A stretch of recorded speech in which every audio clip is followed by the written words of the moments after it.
Hello, Miss Harris. It's nice to finally meet you. Same here. What inspired you to pursue a career in psychology?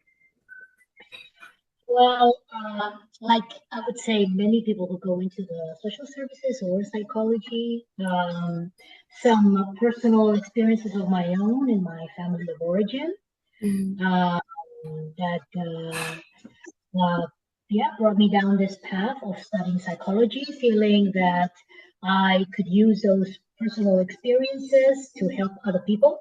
yeah. Initially, I wanted to be a lawyer to defend the rights of people who couldn't defend themselves. I guess I was watching too many American movies as a teenager. But when somebody told me, lawyers also defend bad people, that Yeah. was it. Kind of cold turkey. Even though I ended up advocating for the rights of children and young people in education and child custody cases and children in care of the state later on as a professional. What drove you to start your Instagram account to share the mental health resources you do? Yeah, that's a good question. I've been in the field for 22 years, and I felt that it's time to start sharing all the experiences and lessons from the different fields that I've had. And also because I think I'm advocating for some quite progressive views when it comes to education, especially that I'm finding a lot of resistance.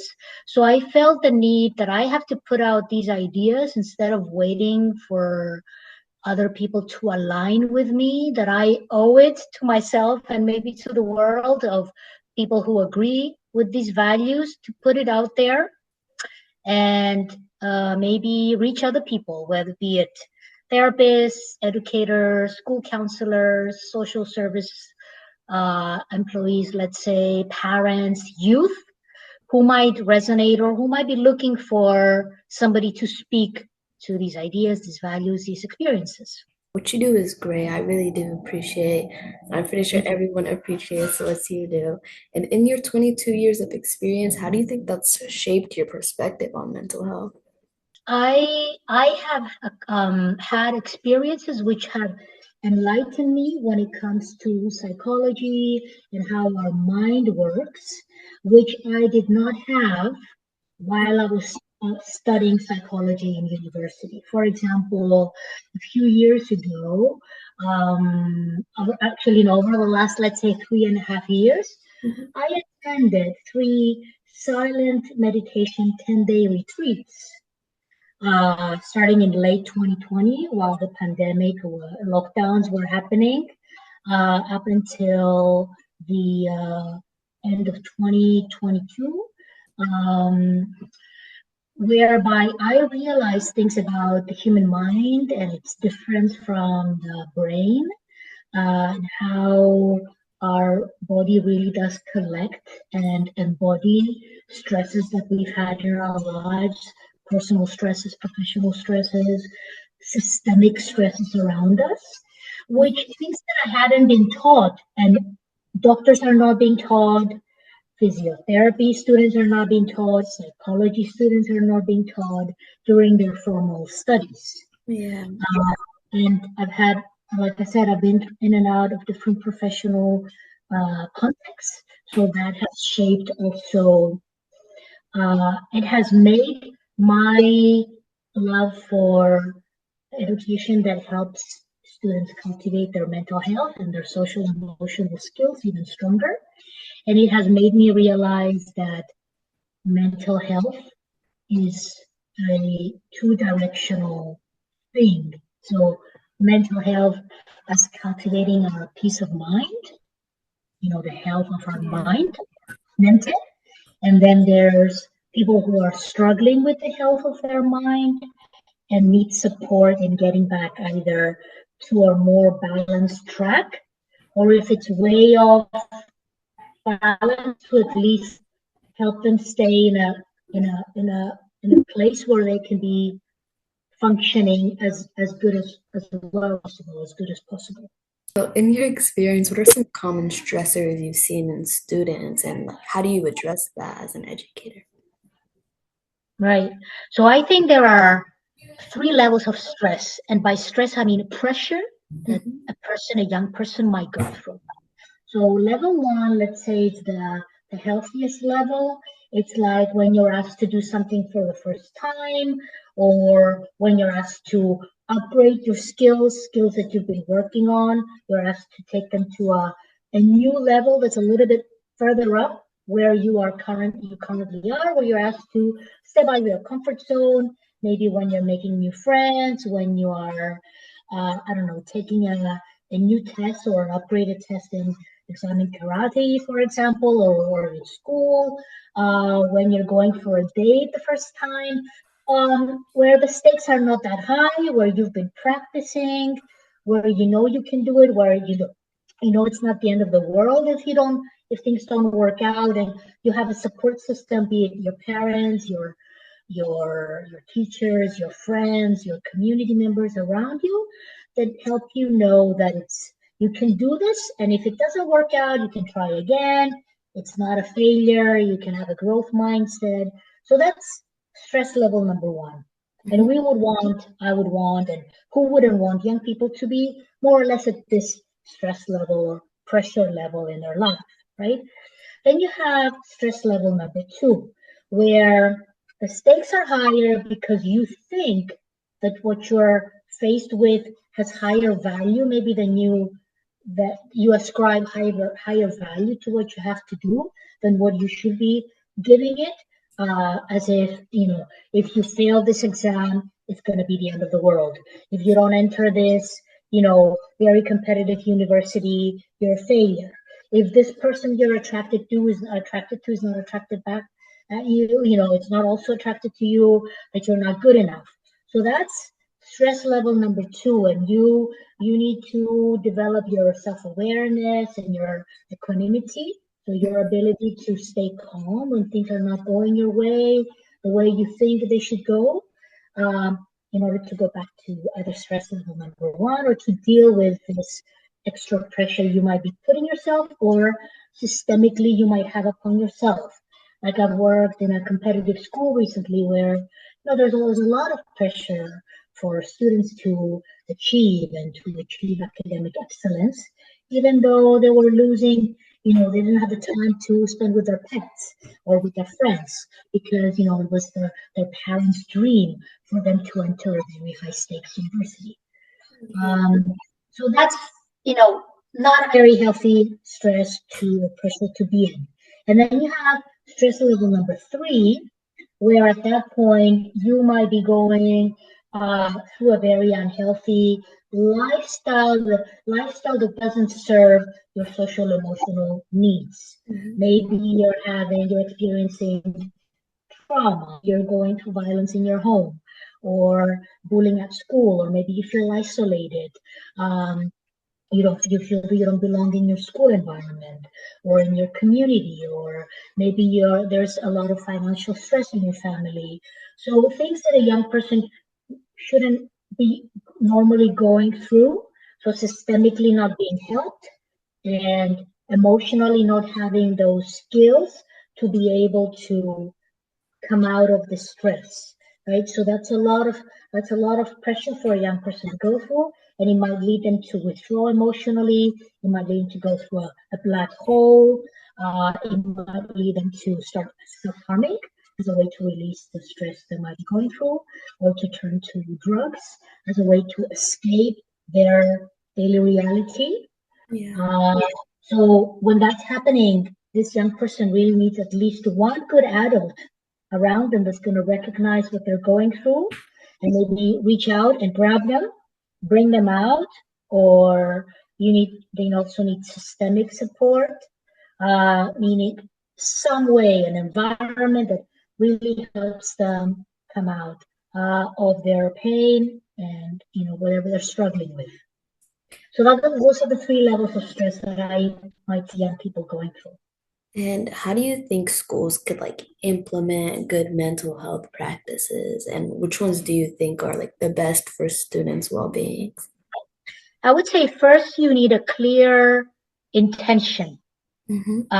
not just words on paper, but a clear intention that says we as a school governance, parents, the school community, whoever has the responsibility to make decisions in the school, um, ideally with the involvement of students, Yeah. direct involvement of students. So there has to be a clear intention that we value mental health, we value peace of mind, and we're going to help our students cultivate that peace of mind. So we're going to put particular actions in place. We're going to dedicate curriculum space. We're going to dedicate time. We're going to have qualified individuals leading this together with students. Mhm. And then once we have the intention, once we have the actions in place, then we can say that we can bet that, we're going to have better results. We're going to cultivate mental health for students.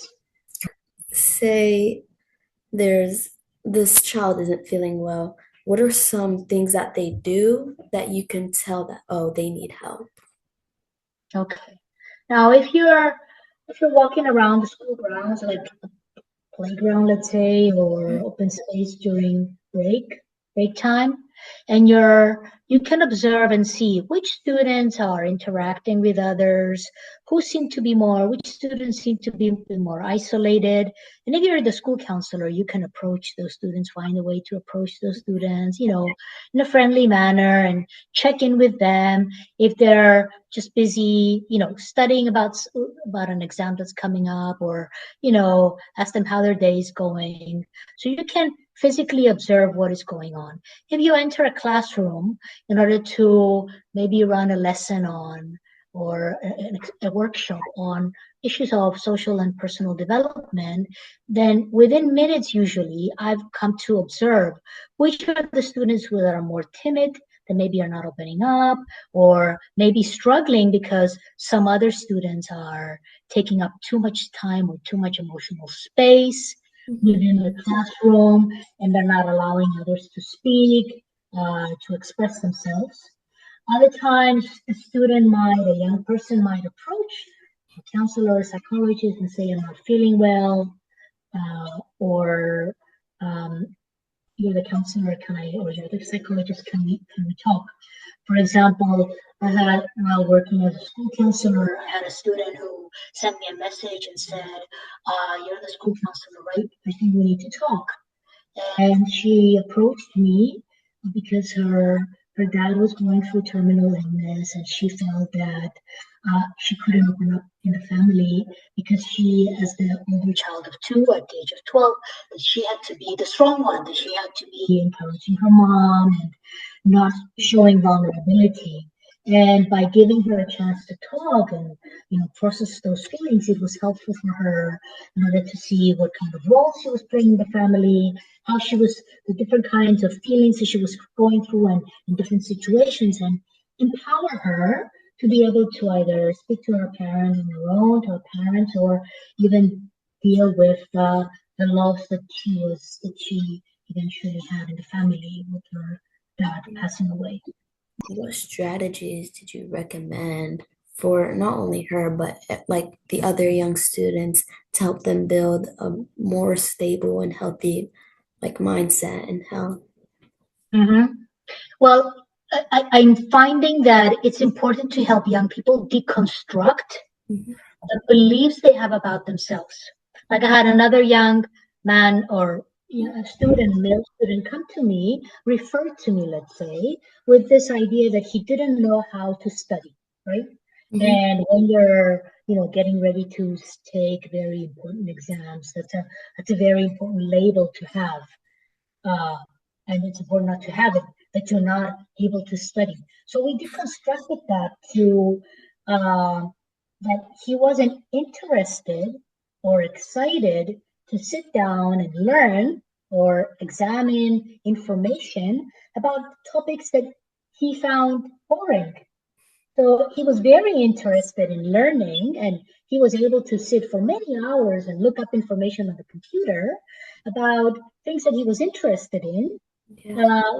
So we had to deconstruct this idea that he couldn't do something, because you can be carrying these labels or these ideas or mistaken beliefs about yourself as a young person for many years before you manage to have restorative experiences that actually help you say, aha, so I am capable after all. We have to catch that for young people, I think. Deconstruct mistaken beliefs they might be given about themselves from adults who don't understand what their struggle might be, or who expect of them things that shouldn't be normally expected. To be interested in something that's actually boring. Could you expand more on the importance of positive adult role models in a young person's mental health journey? Yes.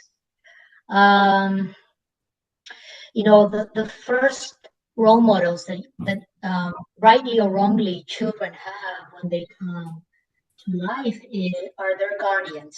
Hmm. Now, typically that might be their parents, both parents if they're in a nuclear family, or at least one parent if they're in a single parent family. And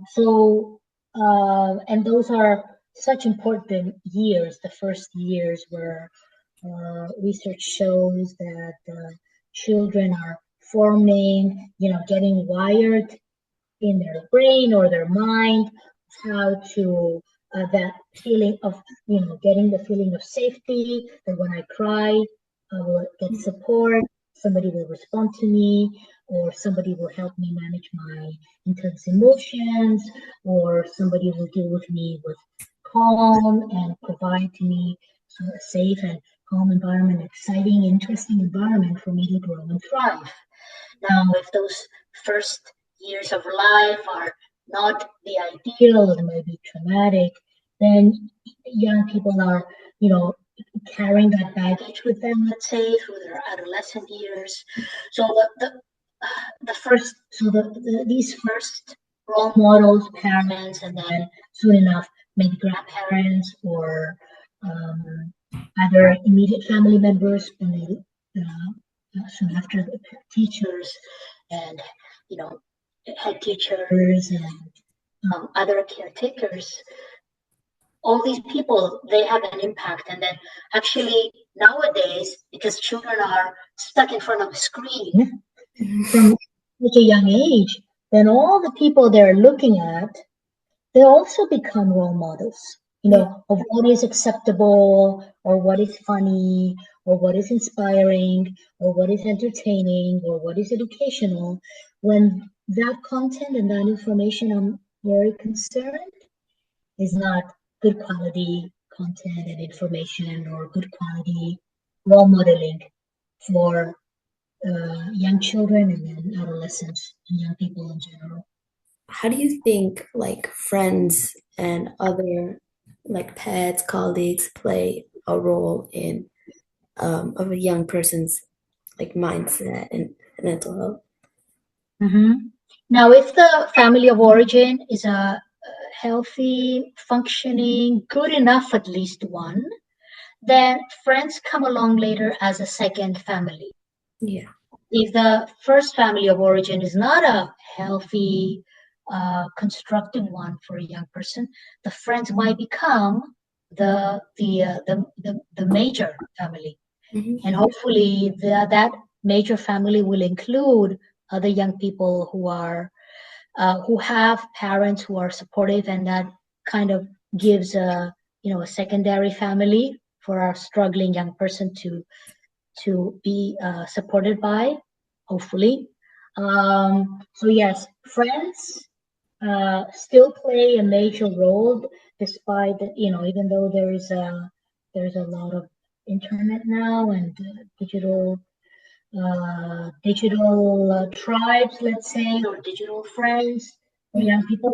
Hopefully, still person to person in direct contact, face to face, real life contact is still important. And when friends, they can be a safe port for a young person, somebody that can reflect, they can help them reflect their ideas, or explore and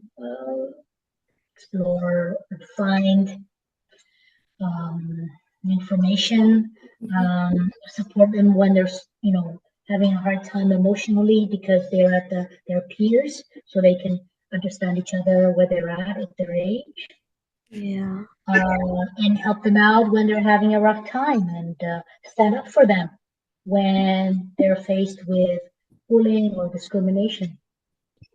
I was wondering if you've ever experienced any challenges while attempting to promote mental health or like policy changes in your school. Mm-hmm. Actually, I did. In the school where I was until recently, I was asked a few months ago to look at the school's mental health policy and suggest, a new mental health policy. The one that the school had was about 3-4 pages long, and I felt that it wasn't enough. I had actually attended a European conference called the Tool Fair, done almost yearly by the European Commission. Um, and this time the theme was mental health, and it took place in Ireland. And I took many ideas from that conference and combined it with what I know as a psychologist, and I put it in, the really reshaped mental health policy. Well, the management wasn't very excited about it. I was told, well, this is too long. It was about maybe 10, 12 pages long. And I made sure to put things in there like what is mental health, how do we differentiate, like I said, the two directions, the Mhm. two-directional approach that on the one hand, you want to cultivate the understanding of what mental health, so health of your mind, peace of mind is, and then you want to help students that are struggling, right? Uh, how we need to have a trauma-informed approach.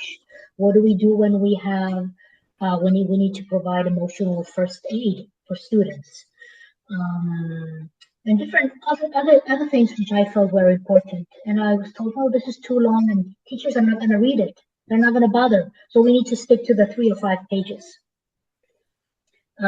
So that was a very interesting experience, because you know, you have big organizations which are coming up with documents which are 100 pages long, supporting what needs to be done in schools when it comes to well-being and mental health.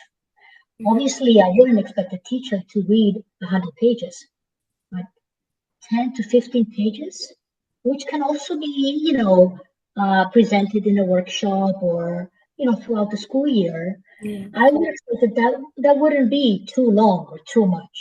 Mhm. But, yeah.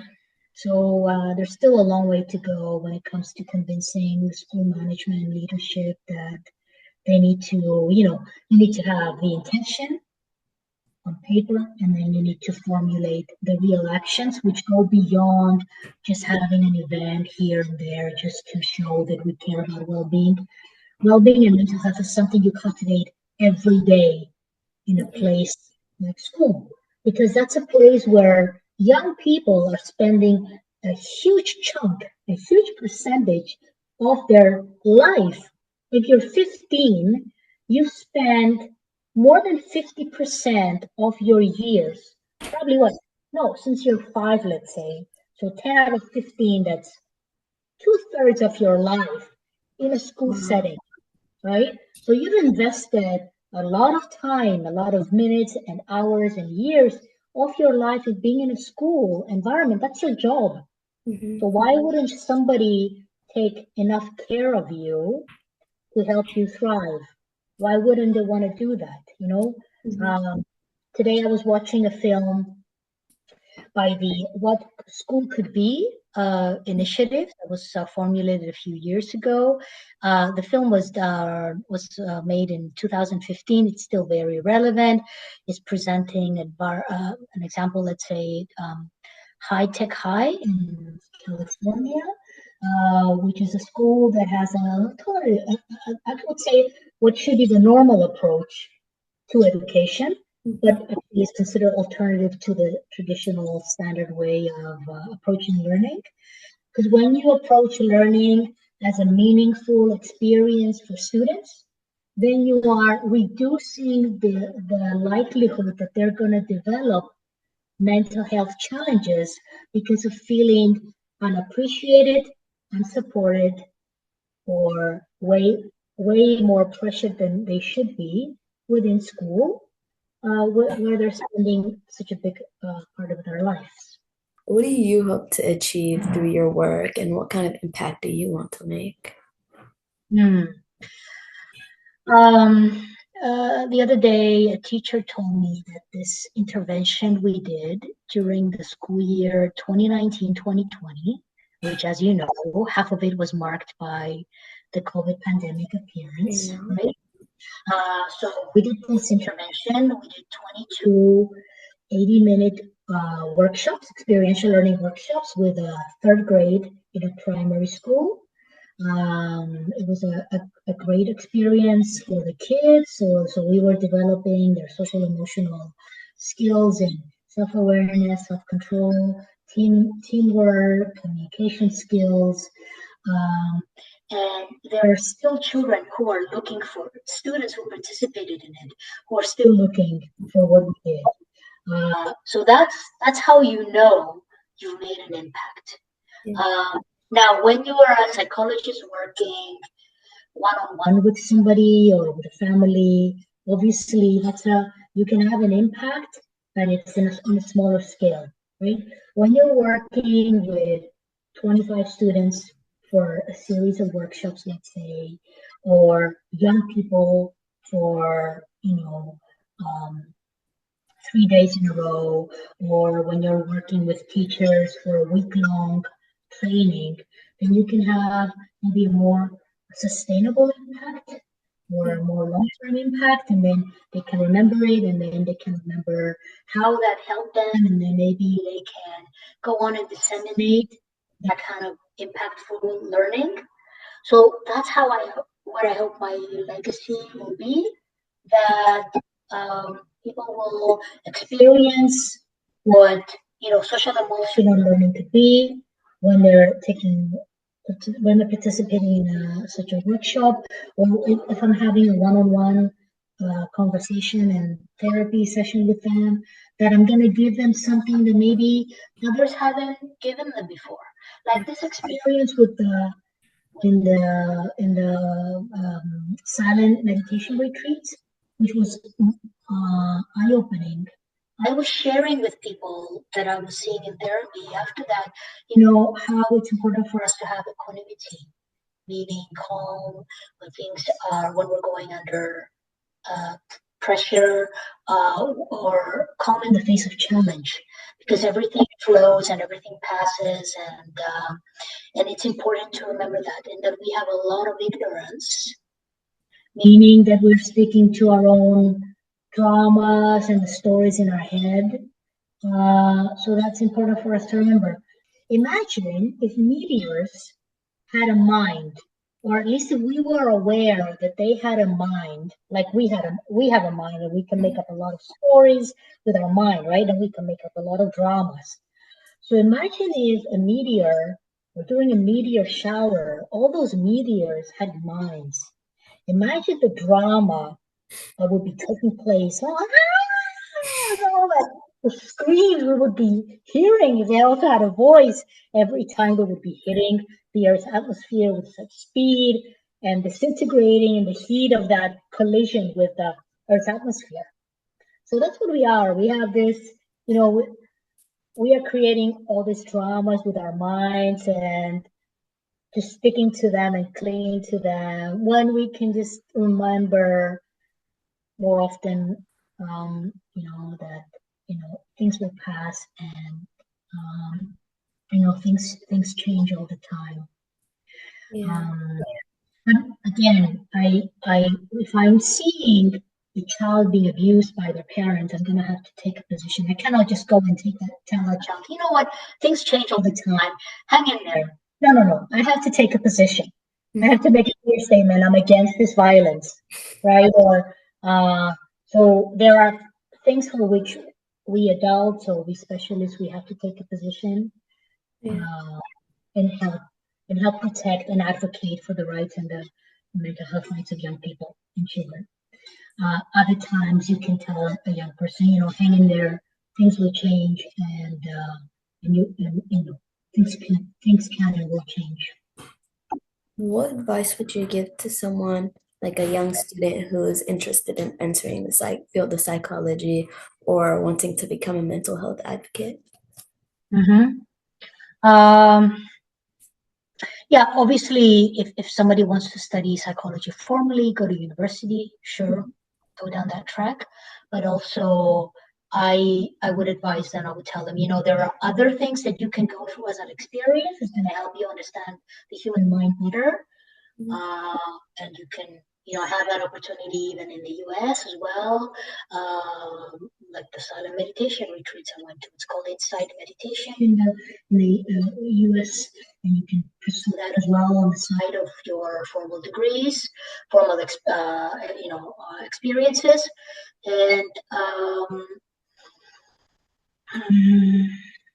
yeah, and also like um, when I finished my master's in counseling psychology, I also pursued further education with it was the Philadelphia Child Guidance Center. So it was on systemic therapy, family therapy.